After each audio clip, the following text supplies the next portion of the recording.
Hey, this is Donja Knife and Tool.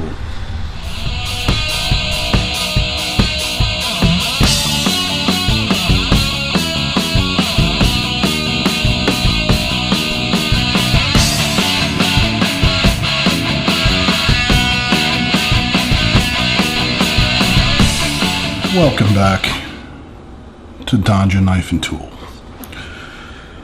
I think what used to be called gas station knives are now called Amazon knives. But this particular one, I believe I purchased at a indoor flea market of such. It's a liner lock. Absolutely no markings on this whatsoever. I'm going to go with made in China, just as a guess. But honestly, not bad. The blade shape is not my taste. It's, I don't know, is that a clip point? Clip point with a belly? I don't even know what you would call this. I mean, it seems like it's usable if you're cutting stuff. Aluminum scales, steel liners, great jimping.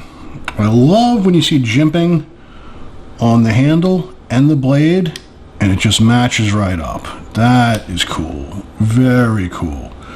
Solid lockup.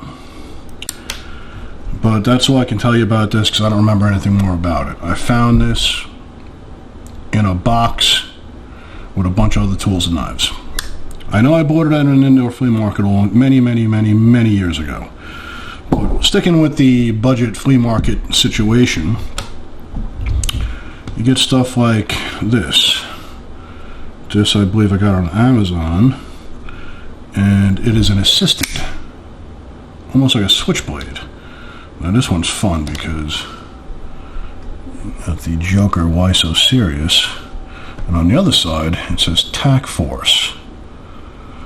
Now don't ever be fooled where it says USA Design. It even says handmade in China, real small. But this is the Tac Force Speedster model. I mean, what a cool blade, right?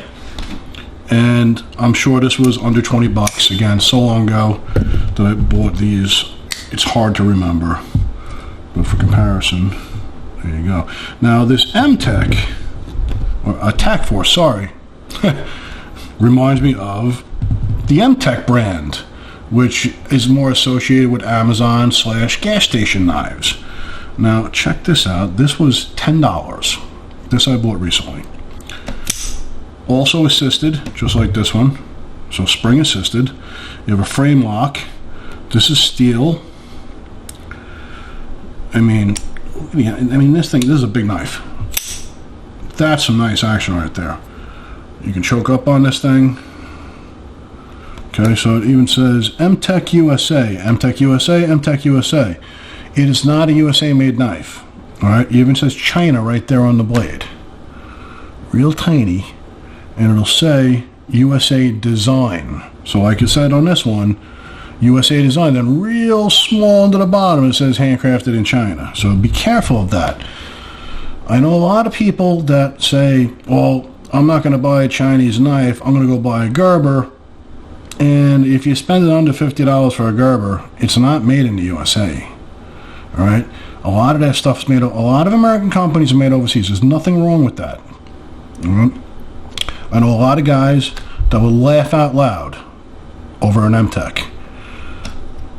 I think this thing's great. I mean, the stars are all etched in, the stripes are etched in. It's even got an eagle on the. Let me get a good angle here. How's that? Can you see that good? All right, for $10, I mean, I use this out in the backyard. I think it's fantastic for $10. And I don't think you're going to break this thing. This thing is super beefy. I mean, it's solid steel. I don't understand how you're going to break it. Oh, the reference knife. So we have a reference here. Of course, the trusty old Ozark Trails. So there we go. As we all know, the Ozark Trails, under $10. This one, couldn't tell you what it was. It was, like I said, indoor flea market,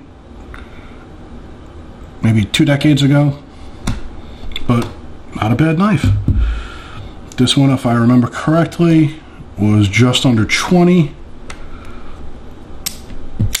I mean, what a cool switchblade. And this one, most recently, this was under $10, or right at the $10 mark. And I didn't even know it was assisted. So it's spring assisted opening. And hey, you can't beat the stars and stripes, right? All right, there you go.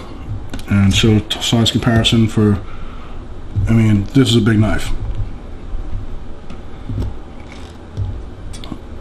All right, thanks.